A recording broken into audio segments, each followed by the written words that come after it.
Bismillahirrahmanirrahim. Assalamualaikum warahmatullahi wabarakatuh.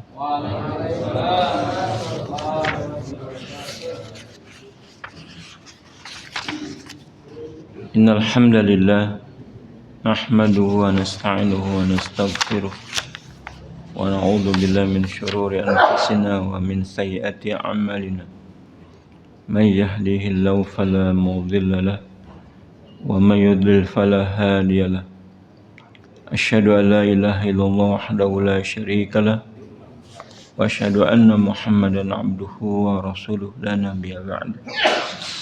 Allahumma shalli wa sallim wa barik ala nabiyyina Muhammad wa ala alihi wa sahbihi wa man tabi'ahu bi ihsan ila yaumiddin.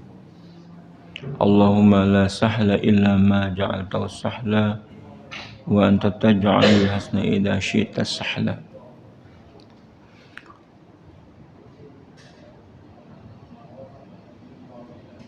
Ayul ikhwa usikum wa nafsi bittaqwallahi wa ta'atihi faqad faza man ittaqa. Yaqulu ta'ala fi kitabil karim, a'udzu billahi minasy syaithanir rajim. Ya ayyuhalladzina amanu ittaqullaha haqqa tuqatih wa la tamutunna illa wa antum muslimun. Syukur alhamdulillah, baru saja kita tunaikan kewajiban kita sholat subuh dengan berjamaah. Semoga sholat kita diterima oleh Allah Subhanahu wa ta'ala. Amin ya rabbal alamin. Kita langsung saja masih seputar hadis Abdullah bin Samit tentang keterangan syahadat la ilaha illallah wahdahu la syarikalah.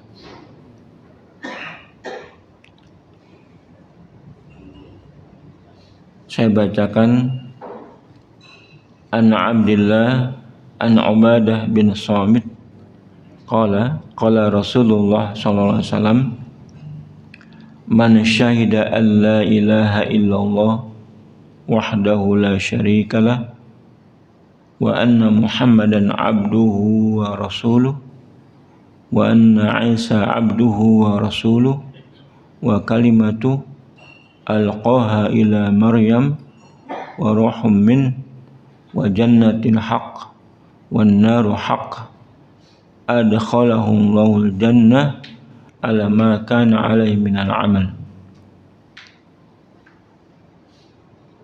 Barang siapa bersaksi bahwa tidak ada Tuhan yang berhak disembah selain Allah semata, tiada sekutu baginya, bahwa Muhammad adalah hamba dan utusan Allah, bahwa Isa adalah hamba dan utusan Allah, kalimatnya yang dia sampaikan kepada Maryam dan ruh darinya, surga adalah hak dan neraka adalah hak. Niscaya Allah akan memasukkannya ke dalam surga sesuai dengan amal yang dia lakukan. Hadis riwayat Bukhari dan Muslim. Kita sampai kepada penjelasan atau syarah mengenai wa anna Muhammadan abduhu wa rasuluh.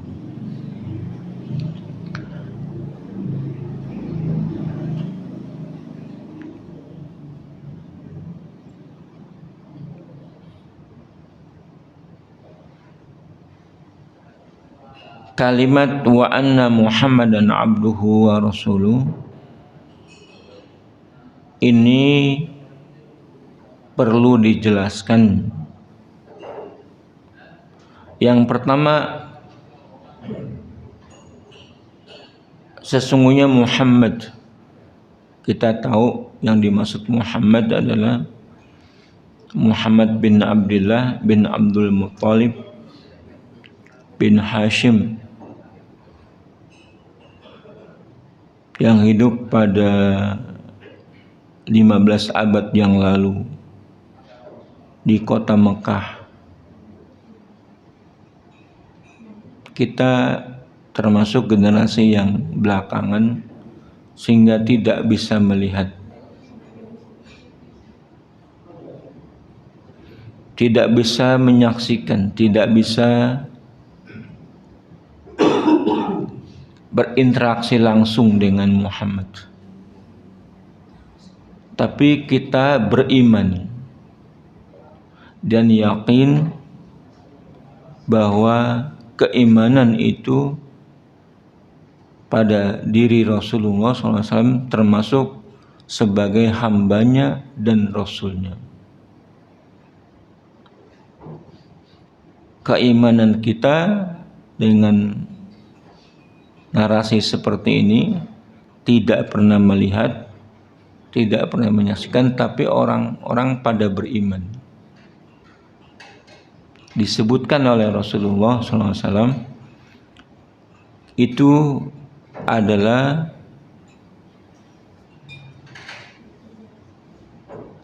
orang yang saudaraku, karena para sahabat itu sahabat.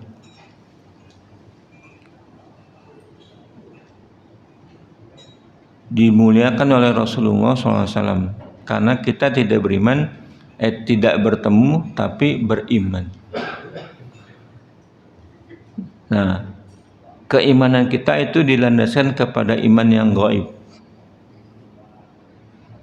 Karena seandainya ketemu belum tentu juga kita beriman kepada Muhammad. Karena arus besar atau mainstream pada saat itu adalah menolak Rasulullah dengan berita-berita yang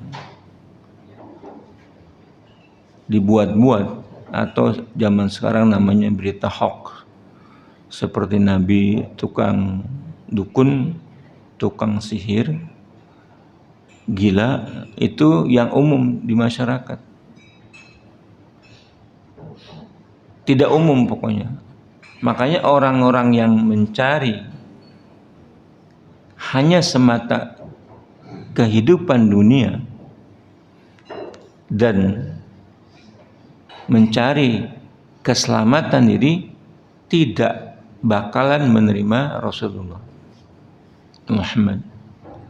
Hanya orang-orang yang benar-benar mencari kebenaran.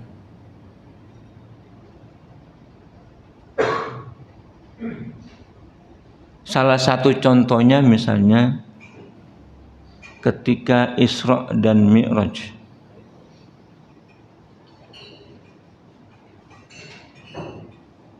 Disampaikan oleh Abu Bakar As-Siddiq kepada Abu Bakar As-Siddiq. Abu Jahal yang selama ini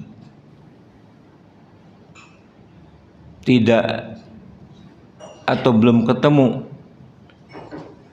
dalil atau bukti yang menjelekkan Muhammad dengan peristiwa Isra, jadi dia seperti istilahnya mendapatkan narasi yang tidak bisa dibantah, karena Muhammad SAW dalam hitungan nalar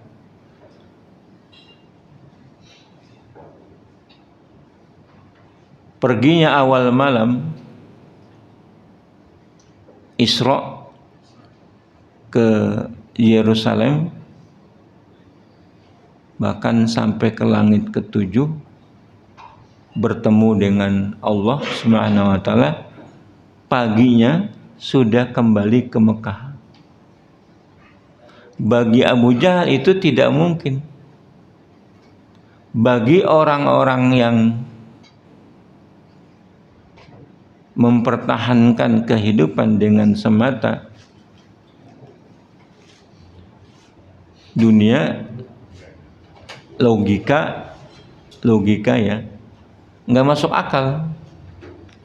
Padahal perjalanan Mekah ke Yerusalem saja, ke Aqsa, berapa hari itu?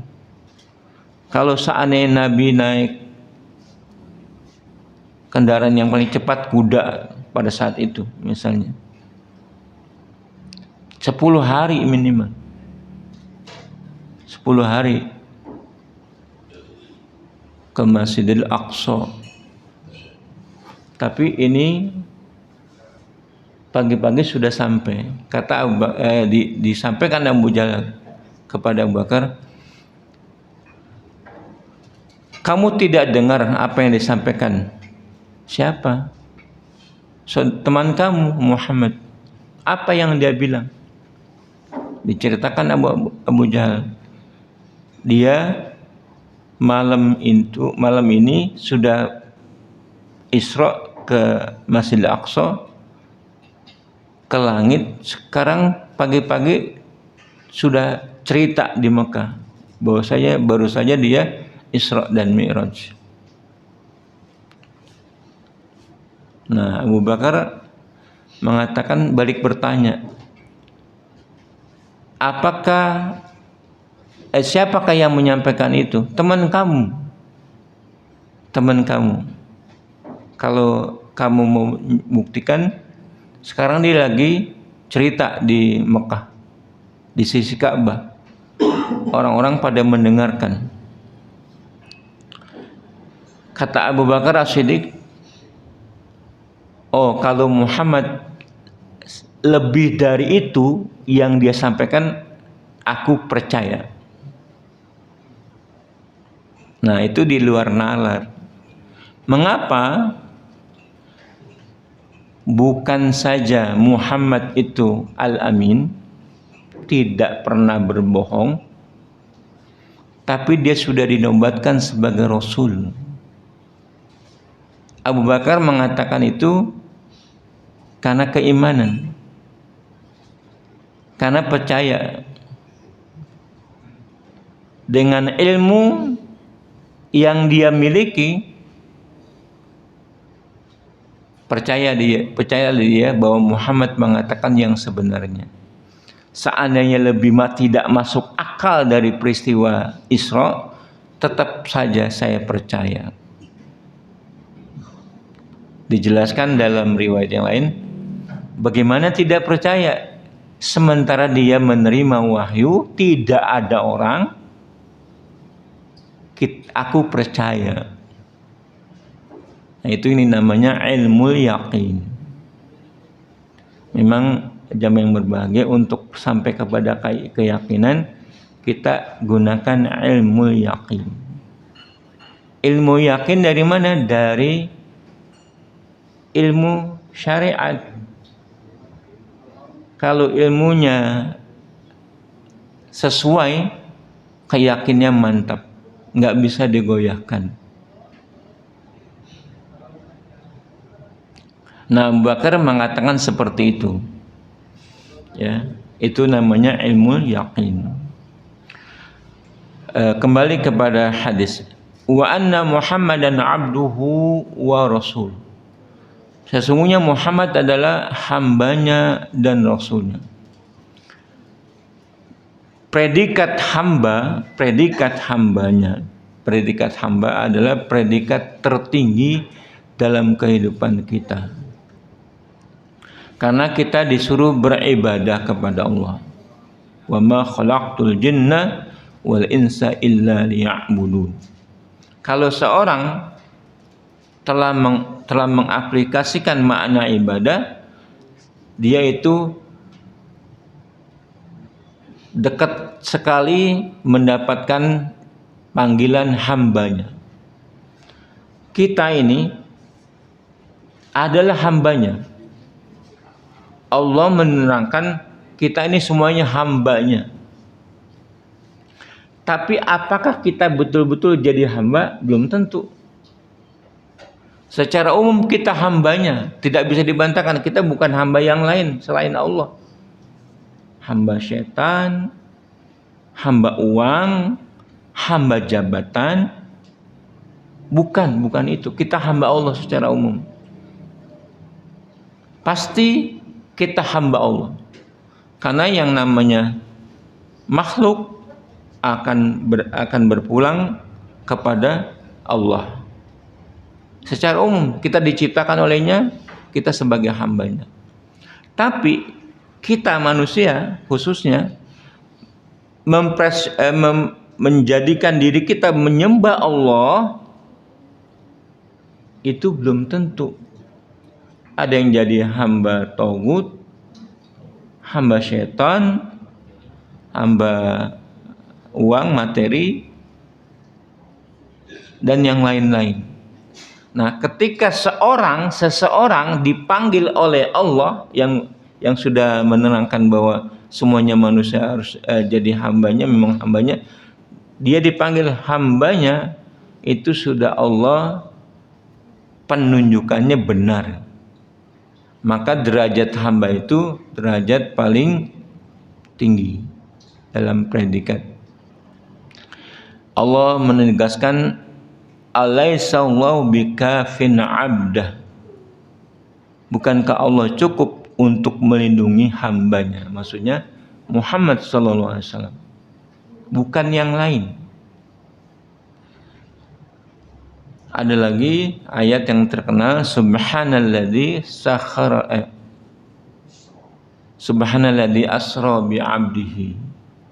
Maha suci Allah yang memperjalankan hambanya.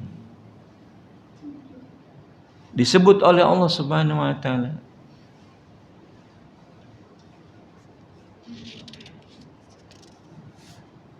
Bahkan dalam keterangan yang lain, Allah Subhanahu wa taala tidak memanggil nama Nabi Muhammad langsung.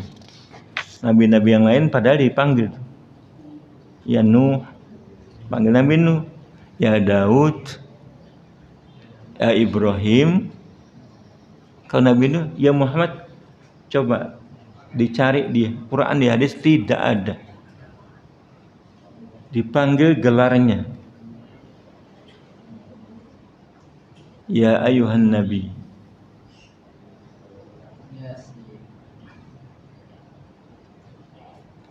Nah, gelar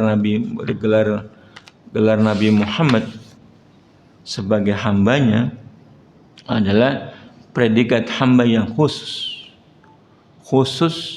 Nabi Muhammad SAW telah mencapai kesempurnaan dalam beribadah kepada Allah. Apa betul kesempurnaan? Nah, ini kita sering rancu. Nggak ada yang sempurna di dunia ini. Betul, kalau dibandingkan dengan Allah Subhanahu wa taala. Tapi dalam tugas-tugas melaksanakan syariat, ada nggak manusia yang sempurna? Paling tidak Muhammad SAW. Maka layak menjadi contoh semua manusia. Laqad kana lakum fi Rasulillahi uswatun hasan. Kalau mencontoh, nah sekarang ada buku baru tulisan Aid Al-Qarni, Dr. Muhammad Sang Inspirator. Silakan beli, lagi rame. Sejarah Nabi Muhammad, melihat sisi Muhammad, fungsinya. Semuanya yang dikerjakan oleh manusia, semuanya ambil. Dari suami, dari ayah, dari pendidik, ya, dari tetangga, sampai kepada komandan perang. Semuanya orang bisa mencontoh Muhammad SAW. Nggak ada duanya.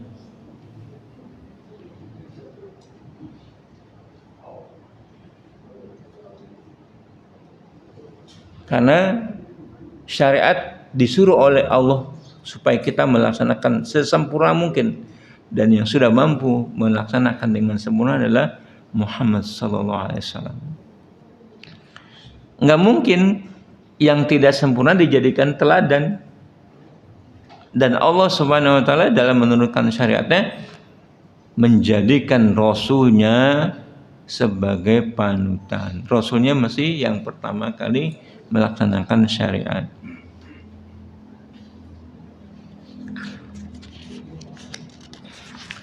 Manusia yang paling sempurna dalam dua kriteria yang mulia ini.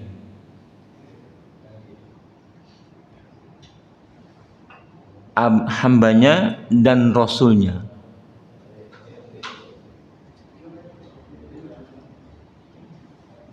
Sementara sifat rububiyah Allah Subhanahu wa taala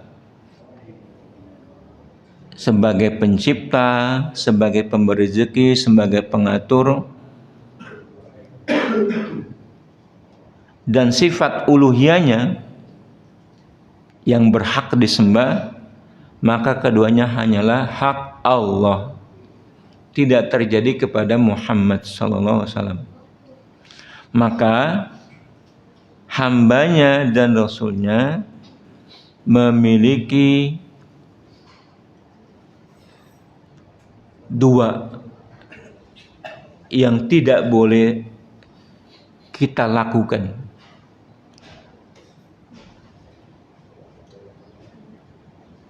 Yang pertama, hambanya, dia manusia biasa, hamba. Kita bagaimana kita? Manusia biasa. Manusia biasa. Tidak boleh dijadikan sebagai uluhiyah. Rububiyah nggak boleh. Rasulullah tidak boleh ditempatkan sebagai menyandang status sebagai rububiyah atau uluhiyah. Maka orang-orang yang berlebihan itu perlu disadarkan bagaimana fungsi Muhammad sebagai hambanya. Dikultuskan nggak boleh. Karena dalam sekte-sekte Islam ada yang berlebihan di dalam memuji Allah, memuji Muhammad sallallahu alaihi wasallam.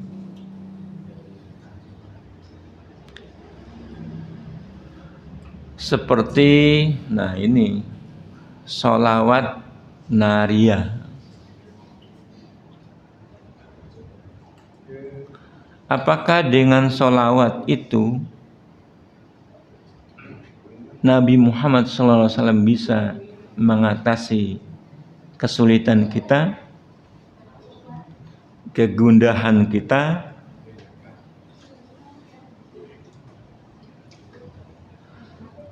Lagi pula itu sholawat bukan berasal dari generasi salaf, apalagi dari sabda Rasulullah sallallahu alaihi wasallam. Kita disuruh banyak sholawat kepada beliau, tapi tetap mengindahkan abduhu wa rasuluh. Nah, tidak boleh mengkuduskan Muhammad. Yang kedua, dia adalah Rasul yang kalau berbicara tidak dengan hawa nafsunya. Allah menegaskan wal yantiqu 'anil hawa in huwa illa wahyu yuha. Memang Muhammad adalah manusia, hamba, tapi dia rasulnya.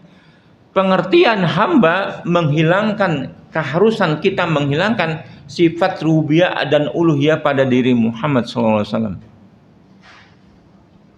Tetapi predikat sebagai rasulnya mengharuskan kita ittiba', mengikuti apa adanya. Mengikuti apa adanya.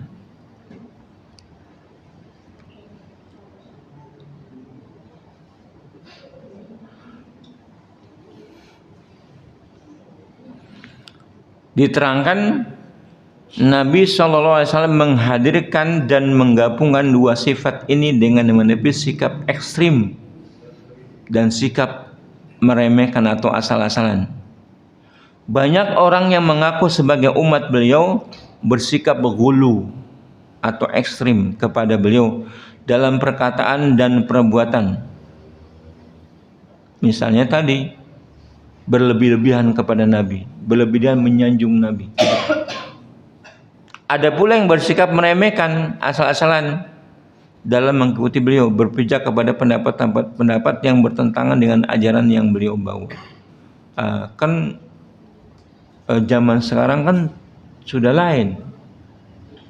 Nah, itu memberi peluang memasukkan unsur syariat dengan hawa nafsu, mengabaikan syariat Rasulullah SAW. Seperti hukum-hukumnya ditolak, padahal dia Rasulullah. Nah, kehidupan manusia hari ini terbawa kepada keadaan zaman, meninggalkan kehidupan kepada Rasulnya. Rasul Muhammad SAW adalah Rasul terakhir. Artinya jamaah yang berbahagia, kita harus hidup berdasarkan pedoman yang ditunjukkan oleh Rasulullah SAW sampai kiamat, karena dia Rasul terakhir. Nah, karena Rasul terakhir udah 15 abad tidak ada Rasul lagi, nggak bakalan ada selama-lamanya. Orang mencari-cari jalan hidup yang sesuai dengan kondisi hari ini. Apakah itu meninggalkan syariat sama sekali, atau syariat dipakai dalam perkara-perkara yang sifatnya privat? Dalam kehidupan keseharian bersama, syariat tidak berlaku. Nah, kita sebagai hamba Allah yang mengikuti Muhammad sebagai hambanya atau Rasulnya, kita mesti mengikuti Muhammad SAW. Karena orang hari ini tidak mengikuti Muhammad dalam perkara-perkara keseluruhannya. Dalam perkara-perkara tertentu barangkali ikut. Seperti saya Muslim, saya sholat, saya ibadah, saya di masjid, saya zikir. Tapi dalam praktek kesehariannya tidak mengikuti, terutama kehidupan bersama, tidak mengikuti Muhammad SAW. Padahal manusia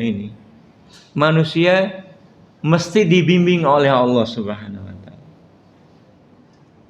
Kalau tidak dibimbing, hidupnya pasti salah, rusak.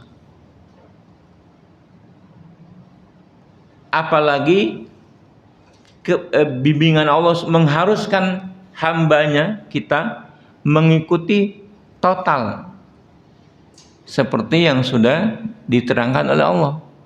Ya ayyuhalladzina amanu udkhulu fis-silmi kafah. Keseluruhannya. Coba kita lihat nabi-nabi sebelum Muhammad SAW. Orang manusia hidup bersama Nabi yang selamat itu, mengikuti cara Nabi. Nah, kita apa mengikuti cara Nabi? Predikat Rasul sebagai Muhammad sebagai hambanya dan Rasulnya perlu kita tanamkan lagi. Manusia hidup tidak mengikuti bimbingan Allah. Paling tidak keseluruhannya. Maka ada ayat, sekali lagi, ada ayat menyuruh kita memasuk Islam secara totalitas. Sementara dalam kehidupan nyata, kita seperti misalnya ekonominya, ekonomi sekuler, kapitalis.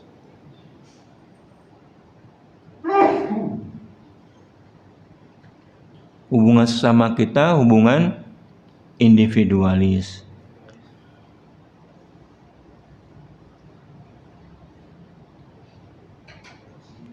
Kita sendiri yang mengamalkannya. Seolah-olah ini sudah sampai kepada diri kita, ya terpaksa. Padahal itu adalah ajaran yang menyimpang dari Rasulullah SAW. Seperti misalnya, kita bertetangga harus bagaimana, harus tahu kehidupan kita. Kehidupan tetangga kita tidak berjalan. Kalau berjalan, Masya Allah,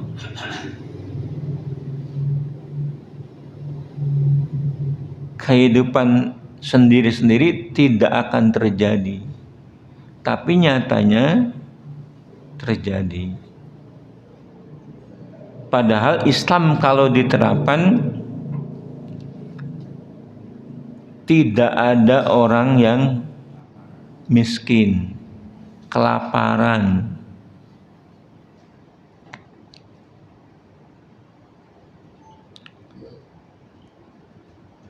Kita sampai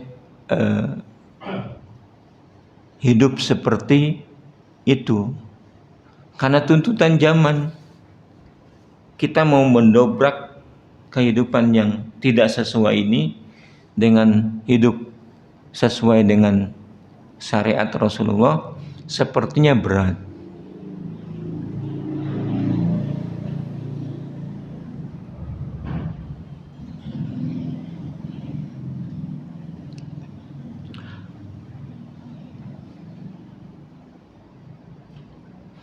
Syahadat Muhammad Rasulullah menuntut beriman kepadanya, mempercayai berita yang beliau sampaikan, mentaati perintah beliau, berhenti dari apa yang beliau larang dan hardik, menghargai perintah dan larangan beliau dan tidak mendahulukan ucapan seseorang di atas sabda beliau, siapapun orang itu.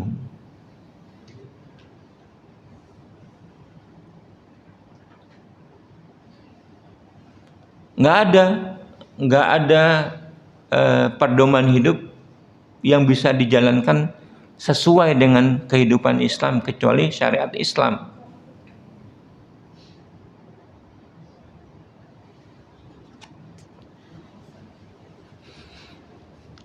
Tapi yang terjadi di zaman ini dari orang-orang yang menisbatkan diri kepada ilmu dari kalangan para hakim dan pemberi fatwa menyelisih hal ini.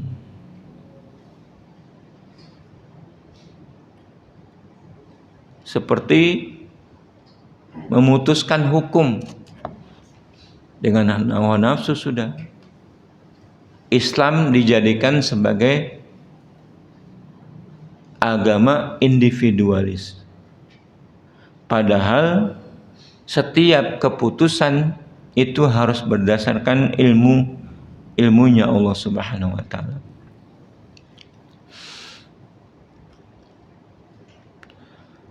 Imam Ad-Darimi dalam musnadnya meriwayatkan dari Abdullah bin Salam radhiyallahu anhu, dia berkata, "Inna lanajidu sifata Rasulillah sallallahu alaihi wasallam, inna arsalnaka syahidan wa mubasyiran wa nadhira wa hirzan lil ummiyin, anta abdi wa rasuli, samaituhu al mutawakkil, laisa bifaddin wala ghalid wala sahab bil aswaq wala yajzi bisay'ah mislaha, walakin ya'fu wa yatajawaz, walan aqbidahu hatta yuqimul millah muta'awwijah bi yashhadu an la ilaha illallah, yaftahu bi ayunina umyan wa adanan summan wa quluban gulfan. Sesungguhnya kami benar-benar mendapatkan sifat Rasulullah SAW sebagai berikut. Sesungguhnya kami Allah telah mengutusmu sebagai saksi, pemberi kabar gembira, penyampai peringatan dan pelindung bagi orang-orang yang ummi. Kamu adalah hambaku dan utusanku. Aku menamakannya Al-Mutawakkil, bukan orang yang kasar lagi keras, bukan pula orang yang suka berteriak-teriak di pasar-pasar. tidak membalas keburukan dengan keburukan, akan tetapi memaafkan dan memaklumi. Aku tidak akan mewafatkannya sebelum dia meluruskan agama yang bengkok dengan kesaksian bahwa tidak ada yang berhak disembah selain Allah. Dengannya dia membuka mata-mata yang buta, telinga-telinga yang tuli, dan hati-hati yang terkunci. Ini Abdullah bin Salam radhiyallahu anhu.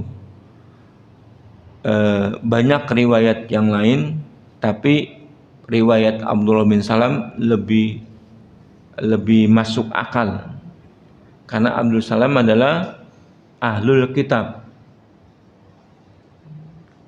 Banyak sesuai yang didapatkan di dalam kitab Taurat dan Injil. Kemudian didapatkan pada diri Rasulullah SAW sifat-sifat yang sudah dikabarkan dalam kitab Taurat dan Injil.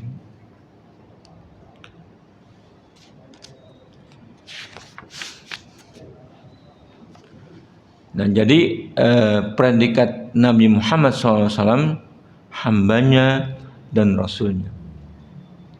Kemudian selanjutnya hadis itu adalah wa anna Isa abduhu wa rasul. Dan sesungguhnya Isa adalah hambanya dan rasulnya. Tadi Nabi Muhammad juga hambanya dan rasulnya. Sama nggak dengan Isa?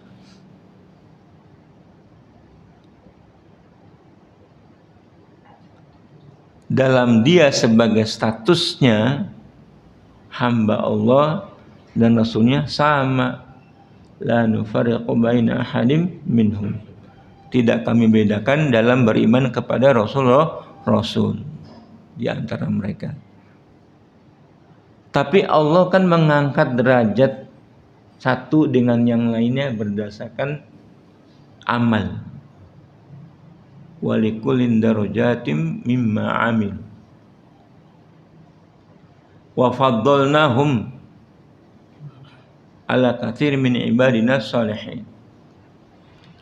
Allah mengangkat derajat. Maka yang tadi kita bahas, Nabi Muhammad SAW tetap yang tertinggi dalam predikat sebagai hambanya dan rasulnya. Sebagai hamba, Nabi mengatakan, Ana sayyidu waladil Adam. Aku adalah penghulu tuan seluruh anak Adam. Itu sebagai predikat hamba. Sebagai rasul, dia khataman nabi. Syariatnya menyempurnakan syariat-syariat yang lain. Maka ucapan wa anna Isa Abdullah wa rasuluh punya tujuan. Karena Yahudi dan Nasrani berbeda dalam mensikapi Isa sebagai hamba. Makanya orang Islam harus bersyahadat, di antaranya Isa adalah hambanya dan rasulnya, tidak lebih. Tapi dalam predikat itu Nabi Muhammad SAW menempati ranking pertama. Nah, Isa Abdullah wa Rasul.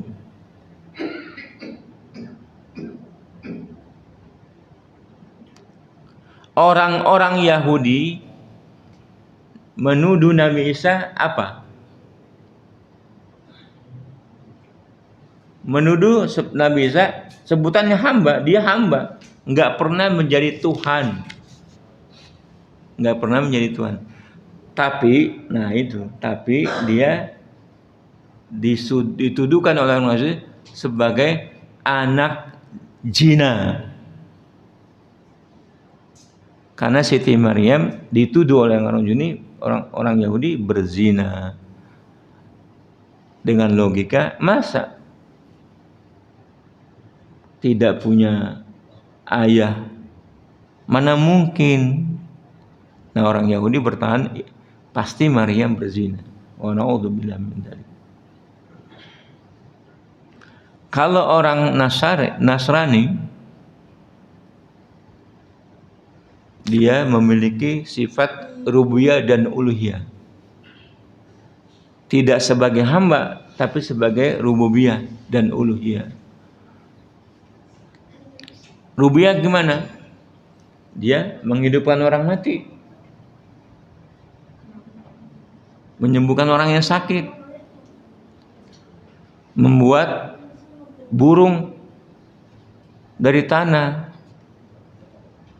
Itu kan sifat-sifat uluhiyah, sifat-sifat rububiyah. Mencipta. Maka orang Nasrani menyebutnya sebagai Tuhan. Sebagai uluhiyah gimana? Oh, kalau begitu berhak juga diibadahi. Rububiyahnya Nabi Isa telah menciptakan burung, menghidupkan yang mati, dianggap sebagai hak rububiyah. Uluhiyahnya dia disembah.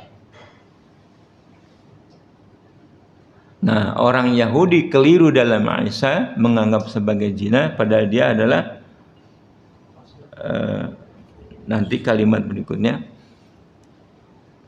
Orang Yahudi menempatkan dia punya sifat rububiyah dan uluhiyah.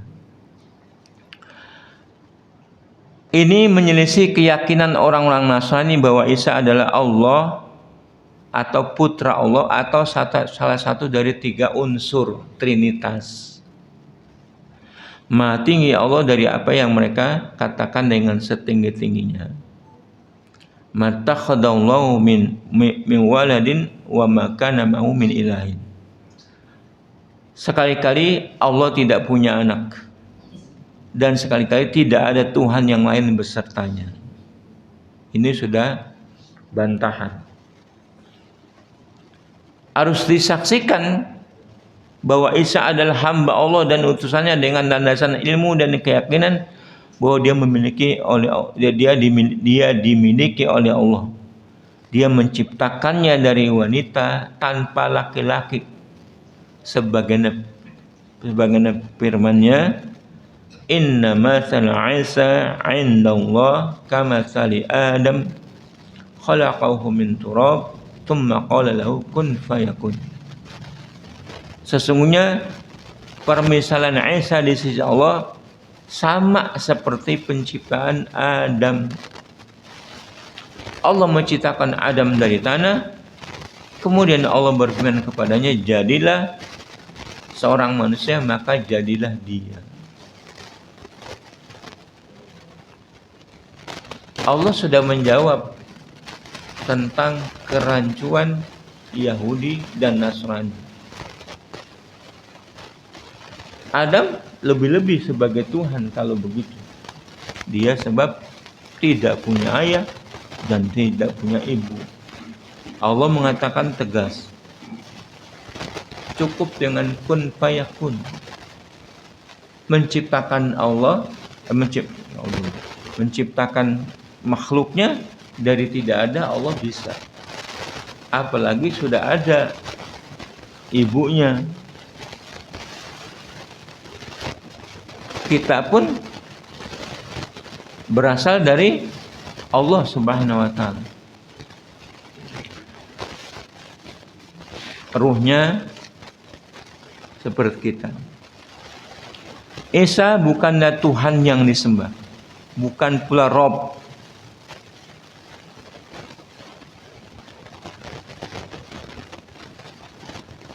Banyak sekali ayat seperti dalam surat Maryam ayat 29 dan 36.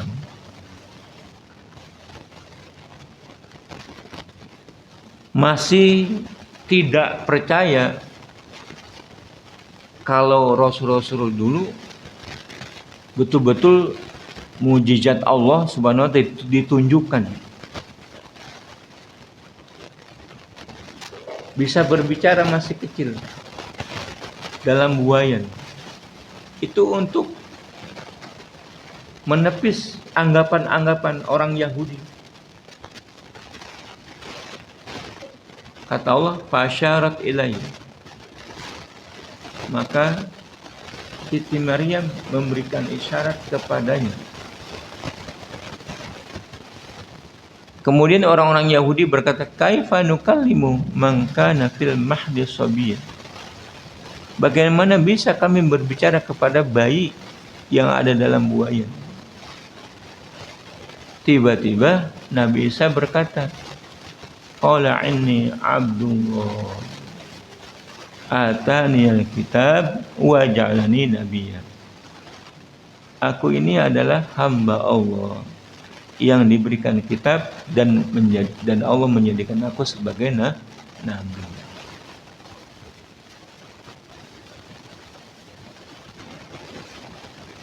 Begitu juga ayat lain surah Al-Nisa 172, la yastankifal mahsihu ay yakuna 'abdan lillahi walal malaikatul muqarrabun wa may yastankif an ibadatihi wa yastakbir fasayahsyuruhum ilaihi jami'a.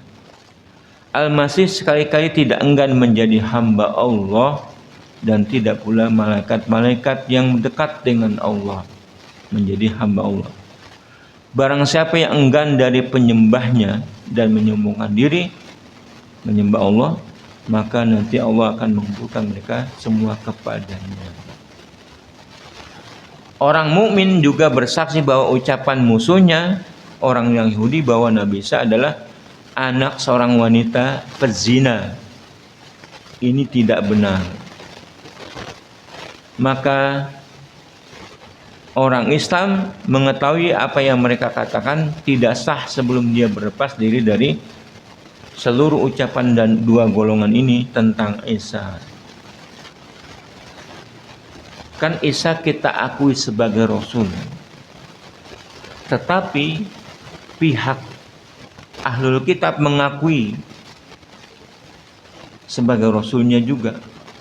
Nah, kita perlu tegaskan dalam persaksian syahadat kita, wa anna Isa abdullah wa rasul.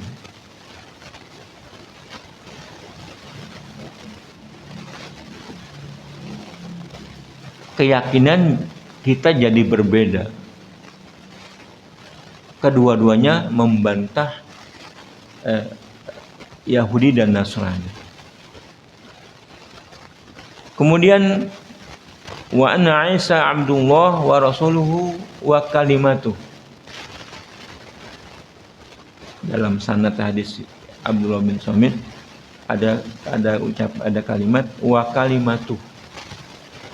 Apa maksudnya kalimatnya? Isa disebut kalimatnya karena keberadaannya dengan kalimat kun. Jadilah, sebagaimana dikatakan pada ahli tafsir yang mu'tabar. Kata Imam Ahmad, dengan kalimat yang dia letakkan kepada Maryam ketika dia berfirman kepadanya, kun, jadilah. Dalam surat Al-Imran, malaikat menyampaikan kepada Maryam dengan ucapan kalimat kun fayakun. Maka Isa ada dengan kun. Isa ada dengan kalimat kun. Tapi Isa bukan kalimat kun. Tapi Isa ada dengan kalimat kun.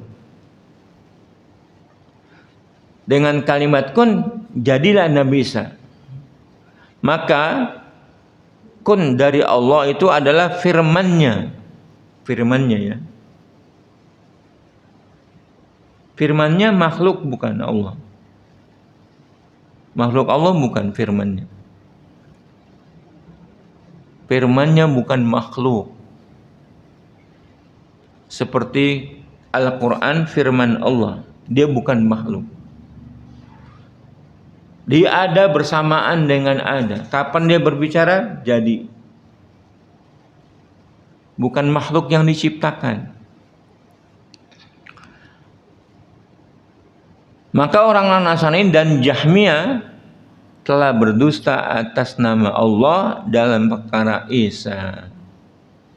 Karena kalimatnya maksudnya apa? Kalimatnya dianggap Allah itu. Isa adalah Allah. Karena sekte Nasrani ada yang mengatakan Isa adalah Allah. Dengan perantaran kalimatnya. Kalimatnya Allah berarti kalimatnya Allah. Betul penjelasannya, tetapi keliru dalam hal maksudnya. Nah, kalimat itu alqaha ila Maryam, disampaikan kepada Maryam. Ibnu Katsir berkata, Allah menciptakannya dengan kalimat yang dengannya dia mengutus Jibril kepada Maryam. Lalu dia meniupkan kepadanya dari rohnya dengan perintahnya. Maka jadilah Isa dengan izin Allah. Isa berasal dari kalimat yang dia katakan kepadanya kun, maka dia ada, dan ruh yang dia utus dengannya adalah Jibril. Wa ruhum min. Isa adalah terjadi dengan kalimat kun, yang menyampaikan kalimat kun adalah ruhun minhu. Artinya Jibril alaihissalam.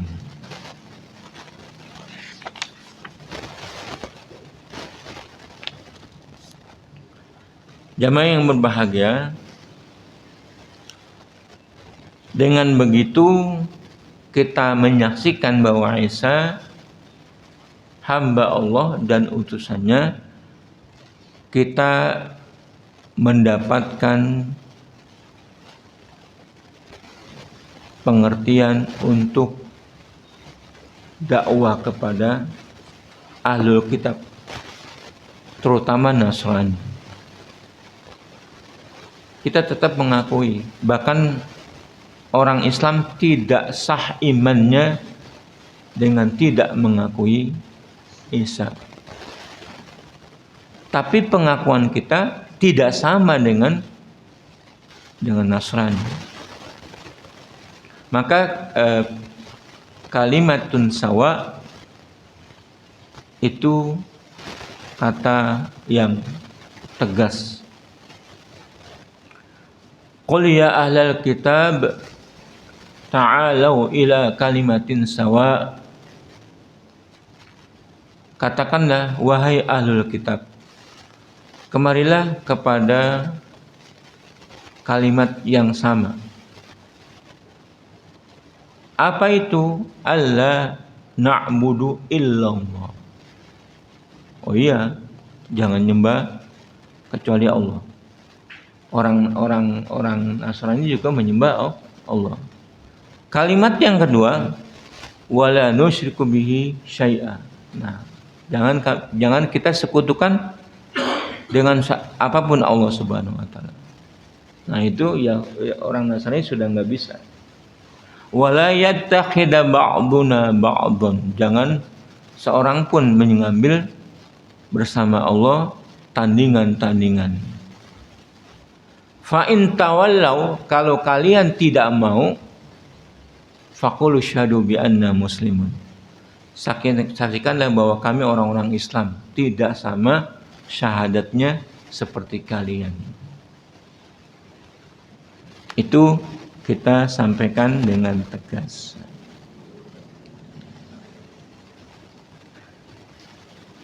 Nah, kalimatnya seperti apa? Itu firman-Nya. Berbeda dengan kalau disandingkan dengan Baitullah, rumahnya Allah, buminya Allah. Buminya itu makhluk, rumahnya itu makhluk. Kalau kalimatnya, ucapan Allah bukan makhluk.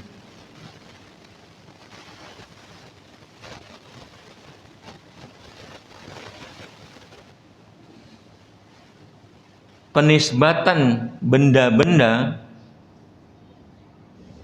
seperti buminya Allah, langit Allah, karena dia menciptakan. Itu yang pertama pengertiannya. Kalau penisbatan kepada firman-Nya, rumahnya itu bentuk sebagai kecintaan Allah. Bumi Allah, rumahnya Allah, itu kecintaan Allah Subhanahu wa taala. Jamaah yang berbahagia, syahadat wa anna Isa abdullah wa rasuluh wa kalimatuhu wa ruhum min alqa ila Maryam, kita mesti sampaikan dalam diri kita bahwa pengertiannya seperti itu, sekaligus menolak anggapan yang dipakai oleh ahlul kitab. Nah, masalah Isa ini dia menjadi rahasia Allah Subhanahu wa taala. Kenapa Isa itu bangkit di akhir zaman?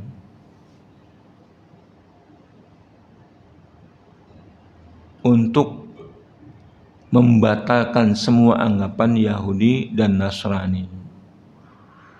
Nyata-nyata Isa bangkit pada akhir zaman, dia sebagai utusan Allah. Tetapi dalam satu riwayatnya, ketika sholat Isa ada di situ, Imam Mahdi ada di situ. Kemudian Imam Mahdi mempersilakan Nabi Isa memimpin sholat.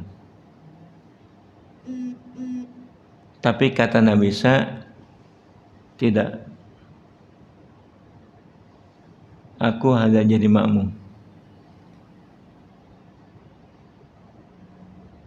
Itu berarti Nabi Isa menghormati sekaligus sebagai wujud ketaatan kepada Allah Subhanahu wa taala, bahwa pemimpin dari orang Islam, Nabi Isa adalah pendahulu daripada umatnya Muhammad.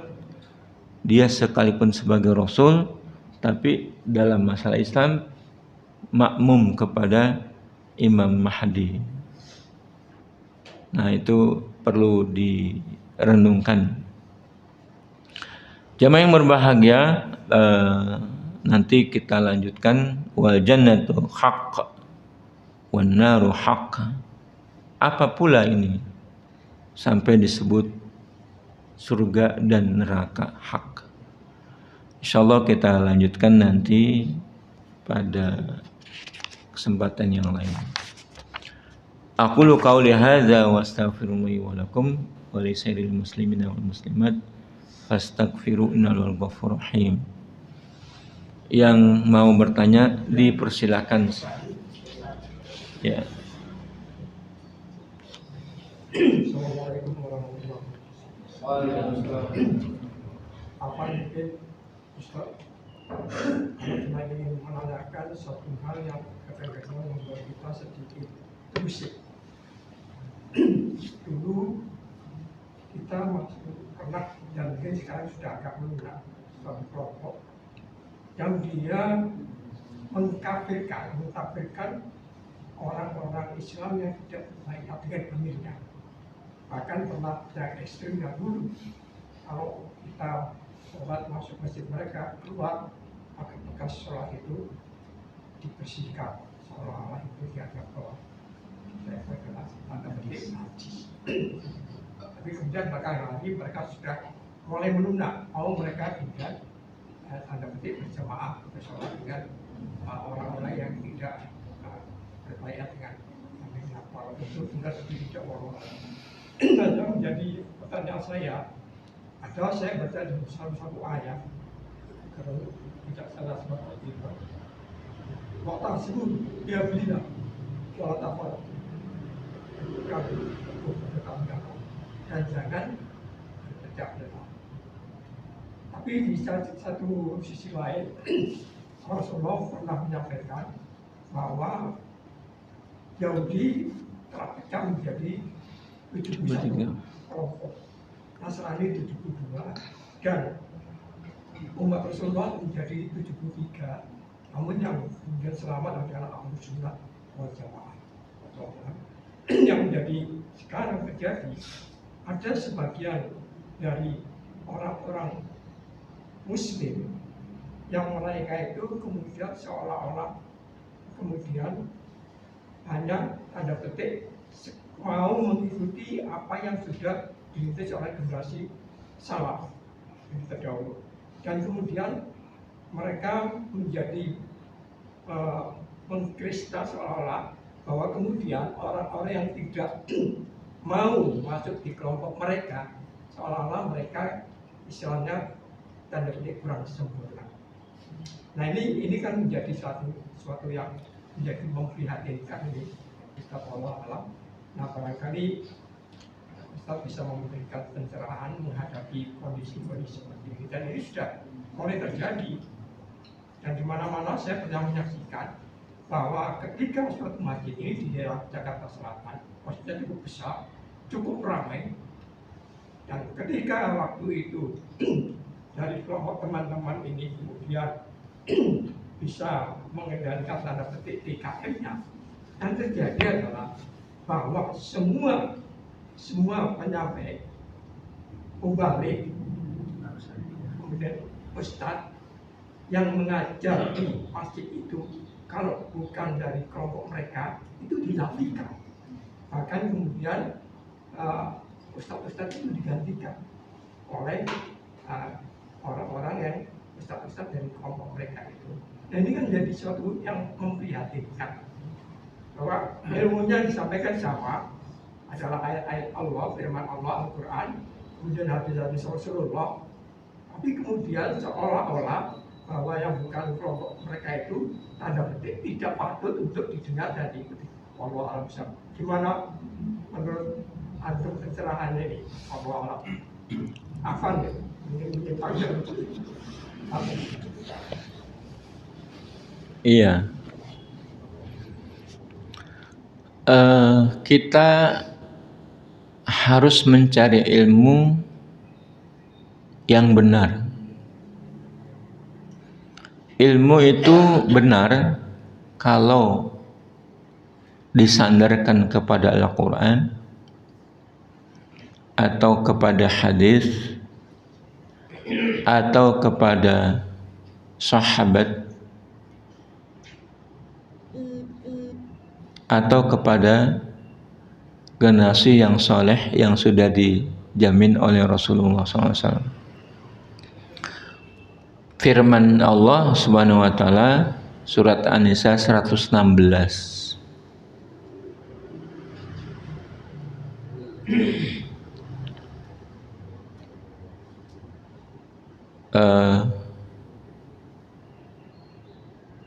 Wa may yushaqiqir rasul min ba'di ma tabayyana lahul huda wa yattabi' ghayra sabilil mu'minin nuwallihi ma tawalla wa nuslihi jahannam wa sa'at masir.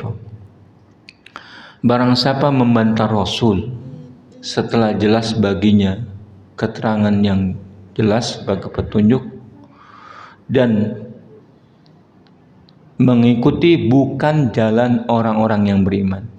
Dalam tafsirnya adalah para sahabat, sebab orang-orang beriman yang diakui generasi pertama sahabat,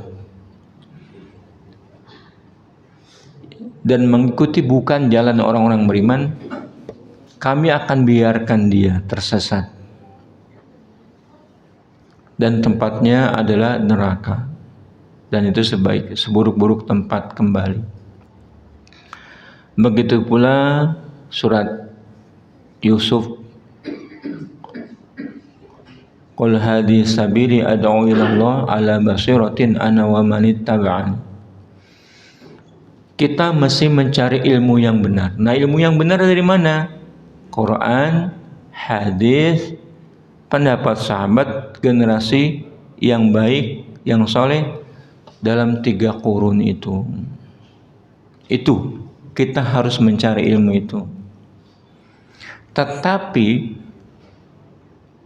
mengklaim diri sebagai yang terbaik itu kekeliruan besar.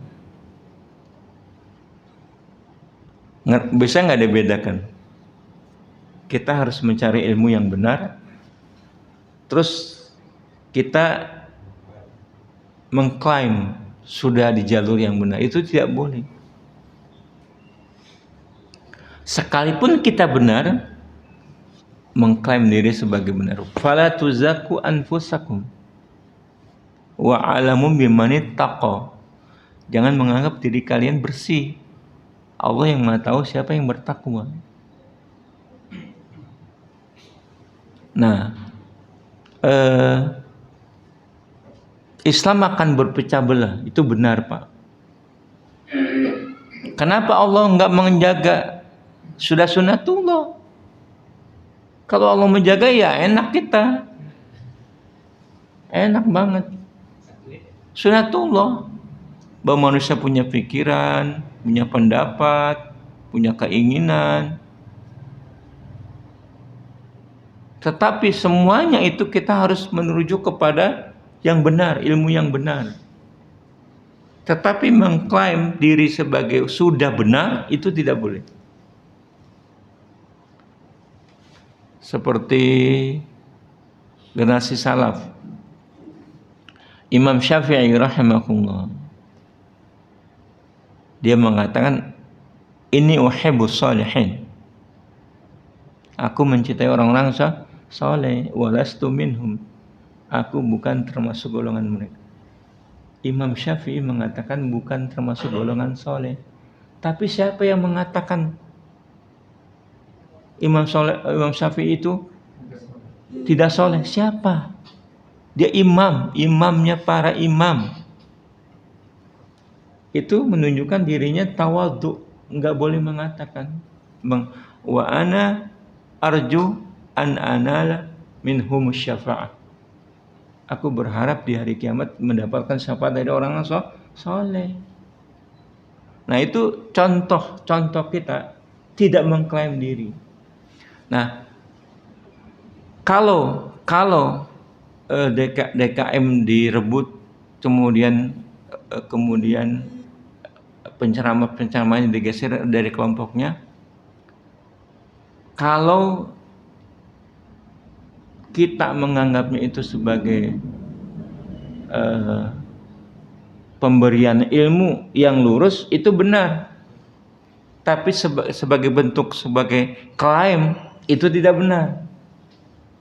Nah, misalnya begini, masjid kita ini dapat pelajarannya ilmu.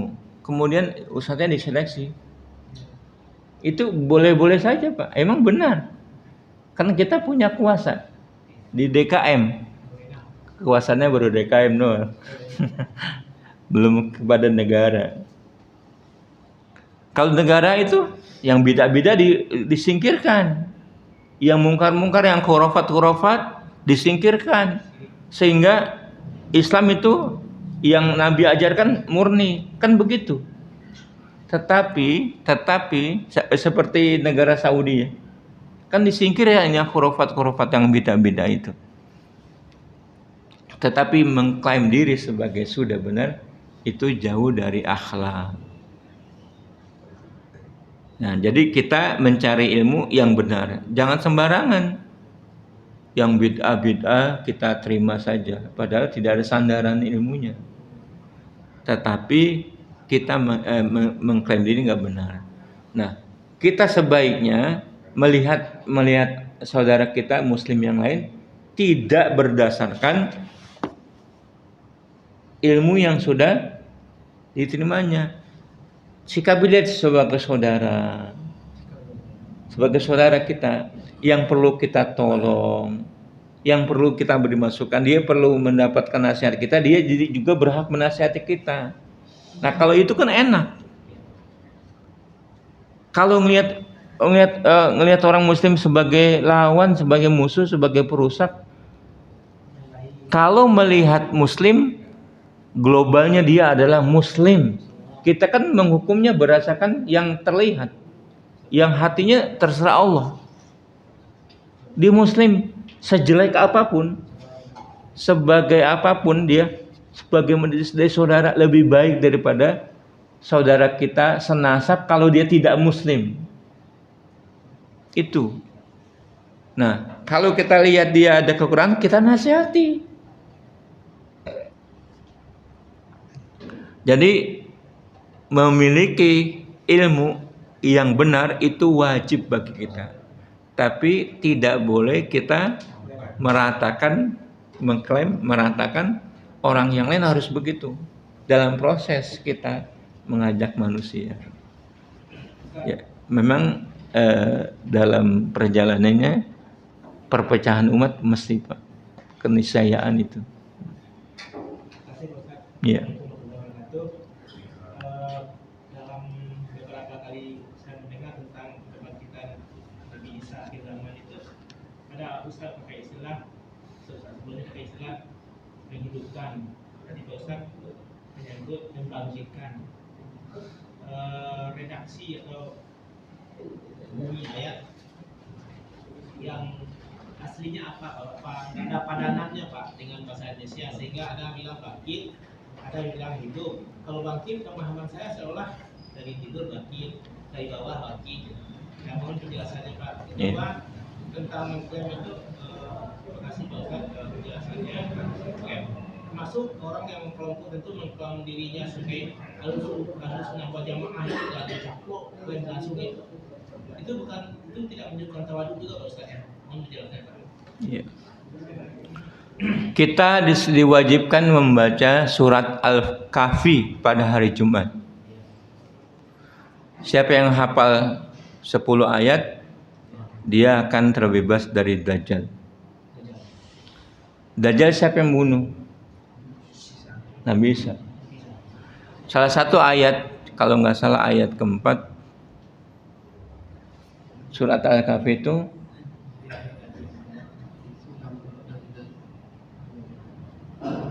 wa yunzirul ladzina qalu takhadallahu walada. Kita untuk mengingatkan orang-orang yang menganggap Allah punya anak. Siapa itu yang Allah menganggap punya? Ya Ahlul Kitab. Bagi Yahudi, Nasrani, terutama Nasrani. Nah, surat Al-Kahfi kita baca dalam hubungannya mengingatkan Allah punya anak, mengingatkan salahnya anggapan bahwa Allah mengambil anak. Nah, Nabi Isa dalam surat An-Nisa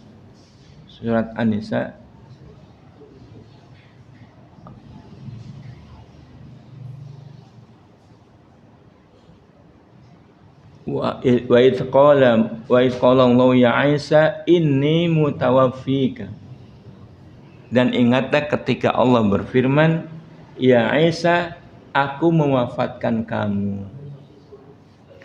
Mewafatkan itu artinya apa Pak? Mewafatkan, mematikan. Tapi di sini perlu penjelasan. Tidak ada orang hidup dua kali. Mati, dibangkitkan hidup lagi. Enggak ada. Orang sudah mati ya mati. Nah, dalam keterangannya Ibnu Katsir, mewafatkan di situ maksudnya membangkitkan. Karena mewafatkan itu artinya menidurkan. Menidurkan. Nah, hubungan dengan surat Kahfi 309 tahun bisa hidup. Apalagi Isa. Isa diwafatkan dalam pengertian ditidurkan. Enggak boleh dihidupkan lagi. Berarti Isa hidup dua kali. Mati, hidup lagi, dihidupkan lagi, nanti mati lagi. Tidak, Isa ditidurkan. Padanannya Ashabul Kahfi kan dia ditidurkan 39 tahun. 309 tahun dibangkitkan dari tidurnya. Nabi Isa pun akan dibangkitkan dari tidurnya. Sekarang yang bertanya, makan apa Nabi Isa? Al-Kahfi makan apa dia? Ashabul Kahfi makan apa? Dibangkitkan. Nggak ada makan. Maka ketika bangun, lapar nih kita. Pada lapar nih kita. Soalnya beli makanan. Tapi hati-hati jangan sampai ketahuan orang. Atau ditangkap bahaya. 309 tahun. Sudah berubah semuanya. Kamu sudah berubah semuanya. Nah, makanya setelah itu apa? Minta diwafatkan. Setelah melihat itu, wah, ini udah nggak beres. Minta wafatkan sama Allah. Wafat. Nah, Nabi Isa dibangkitkan oleh Allah, ada misi menerangkan kepada orang-orang yang menuhankannya itu tidak benar. Wallahu a'lam bishawab. Yang kedua, pertanyaan yang kedua, orang-orang yang mengklaim Ahlussunnah wal Jamaah. Memang tidak ada akidah yang benar kecuali Ahlussunnah wal Jamaah. Lawan Ahlussunnah apa? Syiah, Jahmiyah, Qadariyah, Jabariyah, Mu'tazilah, yang 66 itu. Ini yang dibilang oleh Rasulullah, kullu bid'atin dolalah wa kullu bid'atin finnar wa kullu dolalat finnar. Itu fil akidah, bukan sholat subuh pakai kunut bid'ah, nggak bisa. Itu merupakan ikhtilaf para ulama. Tapi bid'ah fil aqidah, sebab Rasulullah ketika menjelaskan sataftariqu ummati ala 73 millah kulluha finna illa wahidah wa hiya al jamaah. Dalam redaksi yang lain sebagai pengikut Nabi Muhammad SAW sunnah. Sehingga istilah Ahlussunnah wal Jamaah menjelaskan hadis tentang iftiraqul ummah.